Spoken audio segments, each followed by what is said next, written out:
கர்த்தராகிய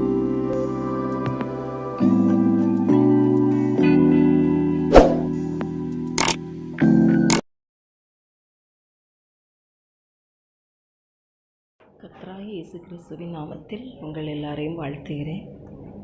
நாம் ஒரு சிறு ஜெபம் செஞ்சு அதுக்கு பிறகு இந்த வசனத்துக்குள்ளாக கடந்து போவோம். அப்படின்னு பரலோக பிதாவே, உம்மை ஸ்தோத்திரிக்கிறேன், உம்மை துதிக்கிறேன். ஆண்டவரே, இந்த நல்ல வேலைக்காய் உமக்கு நன்றி தகப்பனே.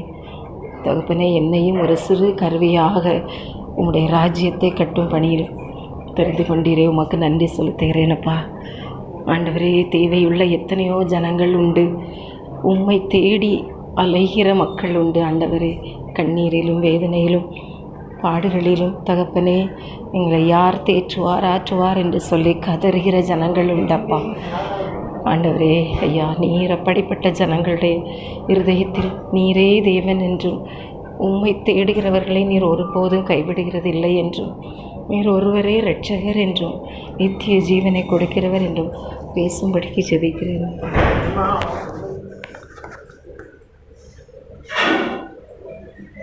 கனமும் மகிமையும் ஒருவருக்கே உண்டாவதாக. எங்கள் அன்பு இரட்சகர் இயேசுவின் நாமத்தில் ஜெபிக்கிறேன், ஜீவனுள்ள நல்ல பிதாவே, ஆமென். அன்பான ஜனங்களே, அன்பான சகோதர சகோதரிகளே, நம்முடைய வாழ்க்கையிலே வியாதி, வறுமை, திடீரென்று வரும் பிரச்சனைகள், நாம் நம்பியவர்களால் நமக்கு வரும் ஏமாற்றங்கள், எத்தனையோ போராட்டங்கள், பிரச்சனைகள் ஒவ்வொரு நாளும், இவற்றையெல்லாம் நாம் சந்திக்கும் போது நொறுங்கொண்டு போகிறோம், புலம்பி அழைகிறோம். யாரிடத்தில் இதை சொல்லலாம் என்று சொல்லி நாம் கண்ணீரோடு இருக்கிறோம். அப்படிப்பட்ட நேரங்களில் நாம் பல மக்களை பார்க்கிறோம்.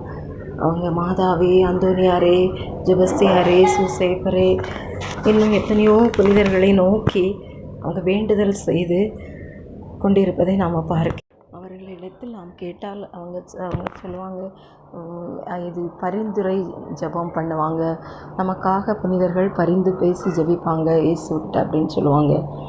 ஆனால் இதை பற்றி வேதம், பரிசுத்த வேதாகமம் என்ன சொல்லுகிறது? அப்படி பரிந்து பேசி மரித்து போன புனிதர்களால் அப்படி பரிந்து பேசி ஜெபிக்க முடியுமா என்று நாம் பார்ப்போம். மனிதன் பாவம் செய்து தன்னுடைய ரட்சிப்பை இழந்து போன போது, தன்னுடைய நித்திய ஜீவனை இழந்து போன போது, அவனை மீட்கும்படியாக ஒரு பரிசுத்த இரத்தம் சிந்தப்பட வேண்டியதாக இருந்தது. பாவம் செய்யாத மனிதன் யாருமே இல்லை. எனவே அந்த பரிசுத்த இரத்தம் சிந்தப்பட தேவன் தம்முடைய ஒரே பேரான குமாரனை மனிதனாக இந்த உலகத்திற்கு தந்தார். எபிரேயர் 9:22, லேவியர் 17:11 இந்த வசனங்களை நாம் வாசித்து பார்க்கிறப்ப நமக்கு தெரியும், இரத்தம் சிந்துதல் இல்லாமல் பாவ மன்னிப்பு உண்டாகாது. அந்த இரத்தம் சிந்தப்பட யார் அந்த பரிசுத்த இரத்தத்தை சிந்த தயாராக இருக்கிறாங்க? யாருமே இல்லை. ஏன்னா பாவம் செய்யாத மனுஷன் யாரும் இல்லை. அதனால் தேவன் தாமே தம்முடைய குமாரனை இந்த உலகத்திற்கு மனுஷனாக அனுப்பினார். 33 வருடங்கள் அவர் இந்த உலகத்திலே இயேசு என்ற நாமத்திலே ஜீவித்தார். இந்த வசனங்களை நாம் யோவான் 3:16, யோவான் 14:6, 10:9 இந்த வசனங்களெல்லாம் நாம் வாசிக்கிறப்ப இப்படியாக நாம் அறிந்து கொள்கிறோம். கிறிஸ்து ஒருவர் தான் பரலோகம் செல்ல வழி, வாசல் அவரே, வேறு வழிகளே கிடையாது. அப்போஸ்தலர் 4:12 நாம் இப்படியாக வாசிக்கிறோம், அவராலே என்று வேறு ஒருத்தராலும் ரட்சிப்பு இல்லை. நாம் ரட்சிக்கப்படுவதற்கு வானத்தின் கீழே அவருடைய பெயரை தவிர வேறு ஒரு பெயரே வழங்கப்படவில்லை. இவைகளெல்லாம் வாசித்த பிறகும் நாம் ஓ மரியே, பாவிகளுக்கு அடைக்கலமே என்று ஜெபிப்பது சரிதானா? பாவிகளுக்கு மரியாள் அடைக்கலம் கொடுக்க முடியுமா? அவங்களுடைய பாவங்களுக்காக மரியாள் இரத்தம் சிந்தினார்களா?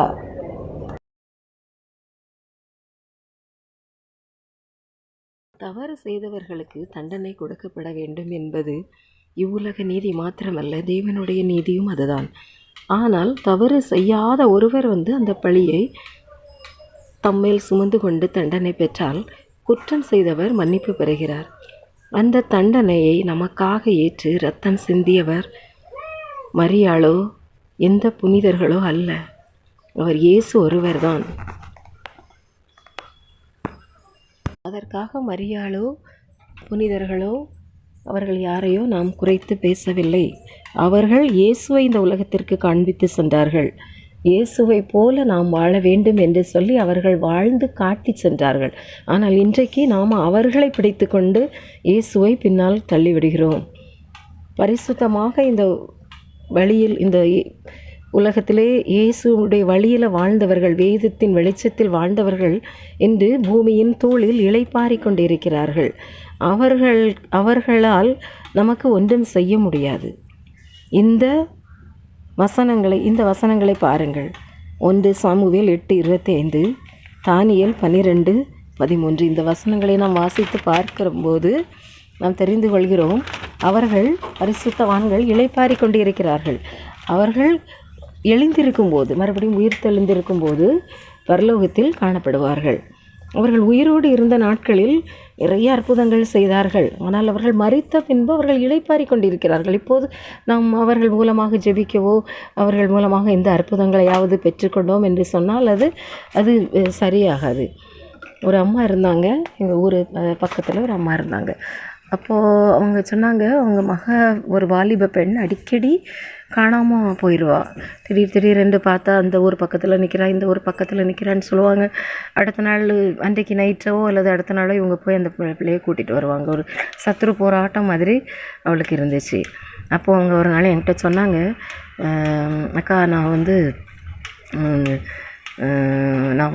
அந்தோனியார் கடவுள்கிட்ட ஜெபிச்சு பார்த்தேன், ஜெபஸ்தியார் கடவுள்கிட்ட ஜெபிச்சு பார்த்தேன், நான் இன்னும் நிறைய பேர்களெல்லாம் சொன்னாங்க, சூசைப்பர் கடவுள்கிட்ட ஜெபிச்சு பார்த்தேன், யாருமே எனக்கு பதிலே தரல. என் நிலமை இப்படி இருக்கே, வாலிப பிள்ளையாச்சே அப்படின்னு சொன்னாங்க. அப்போ நான் சொன்னேன், இவங்கெல்லாம் இயேசுடைய வழியில் வாழ்ந்த புனிதர்கள். கடவுள் ஒருவர் தான், அவர் இயேசு. நீங்கள் இயேசுவேன்னு சொல்லி ஜெபம் பண்ணுங்கள், உங்களுக்கு விடுதலை கிடைக்கும், உங்கள் ஆத்மா பாரம் நீங்கும், உங்கள் மகளுக்கு கண்டிப்பாக ஆண்டவர் ஒரு வழி காட்டுவார் அப்படின்னு சொன்னேன். அப்போ அவங்க கொஞ்ச நாள் கழித்து சந்தோஷமாக திரும்பி வந்தாங்க. நீ சொன்ன மாதிரியே நான் ஜெபம் பண்ணினேன், நீங்கள் சொன்ன மாதிரியே நான் ஜெபம் பண்ணினேன். அதை எனக்கு அப்படி என் மக இப்போ நல்லா இருக்கா, அவளுக்கு திருமணம் பேசியிருக்கோம், அவளுக்கு அந்த பிரச்சனைகள்லாம் நீங்கள் நான் கண்ணீரோடு ஏசப்பான்னு சொல்லி அழுதேன், எனக்கு இப்போ அந்த பிரச்சனை இல்லை அப்படின்னு சொன்னாங்க.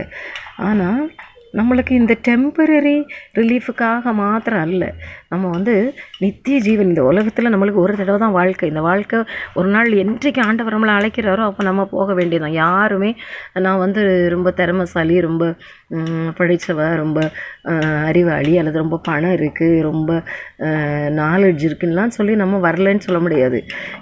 எல்லாருமே ஆண்டவர் அழைக்கிற நேரத்தில் நம்ம போக வேண்டியதுதான். அப்படி நம்ம போகிறப்ப எங்கே போகணும்? 2 ஆப்ஷன் தான் இருக்குது. இயேசு சொன்னாங்க, வலை பக்கத்தில் இருக்கிறவங்களே இடப்பக்கத்தில் இருக்கவங்க. நம்ம எந்த பக்கத்தில் காணப்படணும்? பரலோகத்தில் நம்ம காணப்படுறவங்களாக இருக்கணுமா, நரகத்தில் காணப்படுறவங்களா இருக்கணுமா? ஏன்னா நம்ம ஆத்துமாக்கு அழிவில்லை, அது ஒருபோதும் அழியாது. இந்த உடல் தான் சரீரம் மண்ணுக்குள்ளே போயிடும்னு வேதம் சொல்லுது. இந்த ஆத்மா கண்டிப்பாக நம்ம அங்கே போய் இயேசு முன்னாடி போய், அங்கே இயேசப்பா முன்னாடி போய் அங்கே நிற்கும். அங்கே நம்மளுக்கு தீர்ப்பு உண்டு. நம்ம எங்கே போகணும், நம்மளுடைய கிரியைகளுக்கு தகுந்தபடி நம்மளுக்கு தீர்ப்பு உண்டு. அதனால் நம்மளுக்கு இந்த வேதம் தான் வெளிச்சம், அதுதான் எல்லாமே, A to Z எல்லாம். நம்ம எப்படி முதல்ல ஆரம்பித்த பாஸ்ட் டென்ஸ், இப்போ நடக்கிற இப்போ நடக்கிற ப்ரெசன்ட் டென்ஸ், இனி வர்ற ஃப்யூச்சர் டென்ஸ், 3ஐயும் சொல்கிறது வேதம் ஒன்று தான். அது ஒரு சாதாரண புக் இல்லை, அது ஒரு எல்லாமே நம்ம வாழ்வுக்கு வழிகாட்டுறதே அந்த பரிசுத்த வேதாகமம் தான். அப்போ பாருங்கள், அந்த அம்மா எப்படி சொன்னாங்க, அது ஒரு எவ்வளோ அறியாமை பாருங்கள். எல்லா புனிதர்கள்லையும் நான் எல்லா கடவுள்கிட்டையும் ஜெபிச்சு பார்த்தேன், எனக்கு நடக்கலை அப்படின்னு சொல்கிறப்ப எவ்வளோ அறியாமை. அவங்களுக்கு கடவுள் யார், கடவுளுடைய வழியில் வாழ்ந்தவங்க யார் அப்படின்னே தெரியல. இப்போ நீங்கள் பார்த்தீங்கன்னா, நம்ம புனிதர்கள் மூலமாக ஜெபிச்சா நமக்கு சுகம் கிடைக்குது, பிரச்சனை தீருது, இயேசுவிட்ட இவங்கெல்லாம் நமக்காக ரெக்கமெண்ட் பண்ணுறாங்க என்றெல்லாம் நீங்கள் நினைக்கலாம். ஆனால் நான் ஒன்று சொல்கிறேன், நீங்கள் அதுபடி செஞ்சு பாருங்கள். நான் என்ன சொல்கிறேன்னா, மரியாளோ அன்னை மரியாளோ புனிதர்களோ யாருடைய பெயரையோ யூஸ் பண்ணாமல் நீங்கள் மனம் பாரப்பட்டு இவங்களெல்லாம் தெரியாத யாராக இருந்தால் கூட மனம் பாரப்பட்டு உங்கள் பிரச்சனைக்காக மனம் ஒடிஞ்சி இதையை நொறுங்கி நீங்கள் அழும்போது கண்டிப்பாக அந்த இடத்துல உங்களுக்கு விடுதலை கிடைக்கும். ஏன்னா ஆகார் அவங்க ஆண்டவரை அறியாதவங்க தான். அவங்க வேறு எகிப்தில் உள்ள பெண்ணாக இருந்திருக்காங்க, புறஜாதி பெண்ணாக இருந்திருக்காங்க. அவங்க இஸ்ரவேலின் தேவனை அறியாதவங்களாக தான் இருந்திருக்காங்க. ஆனால் பாலைவனத்தில் வனாந்தரத்தில் அவங்க அழுக சத்தம் ஆண்டவருடைய சந்நிதியில் கேட்கப்பட்டது. இப்போ நீங்கள் பார்த்தீங்கன்னா மனம் நொறுங்கி நாம் எங்கே இருந்தாலும் சரி, யாரையுமே நம்ம கூப்பிட வேணாம், மனம் நொறுங்கி நாம் அழுறப்ப நம்மளுக்கு விடுதலை கிடைக்கும் கண்டிப்பாக. ஏன்னா தேவன் நல்லவர், அவர் நொறுங்குண்ட இருதயம் உள்ளவர்களுக்கு சமீபமாக இருக்கிறார்னு சங்கீதம் 34:16 சொல்லப்பட்டிருக்கிறது. இதய நொறுங்குண்ட அழுது யார் ஒருவர் எங்கே இருந்து கூப்பிடுறாங்களோ, அவங்க என்ன ஜாதியோ, அவங்க கிறிஸ்தவங்களோ, அவங்க யாரோ, ஆனால் இதயம் நொறுங்குண்டு ஒரு வேதனைப்படுறப்ப கண்டிப்பாக அங்கே ஒரு விடுதலை கிடைக்கும். ஏன்னா தேவன் நல்லவர், அவர் தேடினாலும் தேடாட்டும் அவர் நொறுங்குண்ட இருதயம் உள்ளவர்களுக்கு சமீபமாகவே இருக்கிறான்னு சொல்லுது. நம்ம மல்கியா, ஏசாயா அவளெல்லாம் நம்ம வாசித்து பார்த்தோன்னா தேவனுக்கு கொடுக்கப்படுற துதியும் கனத்தையும் வேறு ஒருவருக்கும் கொடுக்க நான் சம்மதிக்க மாட்டேன் என்று தேவன் சொல்கிறார். எனக்கு கொடுக்கப்படுற துதியும் கனவும் எங்கே அப்படின்னு கேட்குறாங்க ஆண்டவர். அப்போ அவருக்கு கொடுக்க வேண்டிய கனத்தையும் மகிமையும் திசை திருப்புறதற்காக, ஜனங்களை வேறொரு வர்ஷிப்பில் நடத்துறதுக்காக இது சத்துரு செய்கிற வேலை தான். ஏன்னா இப்போ யோசிச்சு பாருங்கள், ஒரு பெண் பிறந்த ஊரில் எனக்கு ஒரு பாதுகாவலர் அப்படின்னு சொல்கிறா. சூசைப்பர் எங்கள் ஊர் பாதுகாவலர். கல்யாணம் முடிஞ்சு வேறு ஊருக்கு போனால் எனக்கு இந்த ஊரில் அந்தோனியார் பாதுகாவலர். அவங்க பிள்ளைய கல்யாணம் முடிஞ்சு வேறு ஊருக்கு போனால் அது எனக்கு ராயப்பர் பாதுகாவலர் இருக்குது. அப்போது ஒரு ஃபேமிலியில் எத்தனை பாதுகாவலர் இருக்க முடியும்? அவங்க எல்லாரும் பாதுகாவலராக அவங்க நம்மளுக்காக நம்மளுடைய பாவத்தை மன்னித்து நம்மளுக்கு ஒரு ஆத்ம பாரத்தை எடுத்து நம்மளுக்கு ஒரு சமாதானத்தை அவங்களால கொடுக்க முடியுமா? கண்டிப்பாக முடியவே முடியாது. நம்முடைய ஆத்ம பாரம் நீங்கி நீங்கள் அழுது இயேசுவே என்னுடைய பாவங்களை மன்னிங்கப்பா, எனக்காக நீங்கள் பாடுபட்டீங்களே அப்படின்னு சொல்லி நீங்கள் ஜெபம் பண்ணி பாருங்கள். உங்கள் உள்ளத்தில் இருக்கிற சமாதானம் அதுக்கு இணையாக வேறு எந்த பொருளும் இந்த உலகத்தில் ஈடாகாது. அதுக்கு பிறகு நீங்கள் விடவே மாட்டீங்க. இந்த சமாதானத்தை கொடுத்த இயேசுவை விட்டு நான் போகவே மாட்டேன், எந்த கஷ்டத்துலேயும் நஷ்டத்துலேயும் பாடலையும் உபத்திரத்துலேயும் நான் அவரை விட்டு போகவே மாட்டேன்னு சொல்லி நீங்கள் பிடிச்சிடுவீங்க, இயேசுவையே பிடிச்சிடுவீங்க. அப்படி அந்த சமாதானத்தை கொடுக்க வல்லவர் இயேசு ஒருவர் தான்.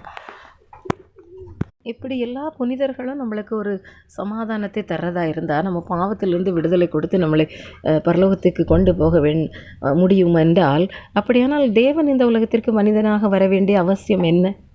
அவர் ஏன் வந்தார்?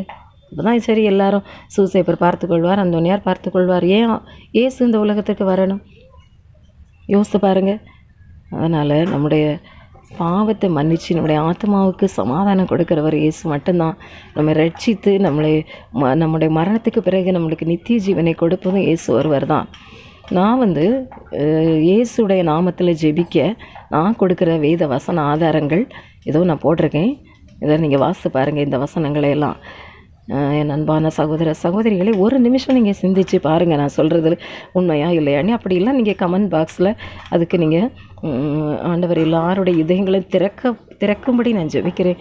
ஆண்டவர் அவர் தன்னை வெளிப்படுத்தும்படி ஜெபிக்கிறேன். இந்த வசனங்களெல்லாம் உங்களுக்காக நான் போட்டிருக்கேன். இயேசுவின் மூலமாக தான் நம்ம ஜெபம் ஏறெடுக்க வேணும்னே. இயேசுடைய தாய் மரியாள் மற்ற புனிதர்கள் பெயரால் அல்லது அவங்க பெயரால் நாம் ஜெபிக்கலாம் அப்படின்னு சொல்லி ஏதாவது வேத வசனங்கள் ஆதாரம் இருந்தால் நீங்கள் எனக்கு போடுங்க. நீங்கள் யாரானும் அந்த ஆதாரத்தை கொடுக்க முடியும் என்றால் நீங்கள் கமெண்ட் பாக்ஸில் அந்த ஆதாரங்களை கொடுக்கும்படி கேட்டுக்கொள்கிறேன். கர்த்தர் தாமே உங்களை ஒவ்வொருவரையும் ஆசீர்வதிப்பாராக. ஆண்டவர் இயேசு கொடுக்கிற சமாதானம் உங்கள் எல்லாருடைய இதயங்களையும் இல்லங்களையும் நிரப்பும்படிக்கு ஜெபிக்கிறேன். ஆமென்.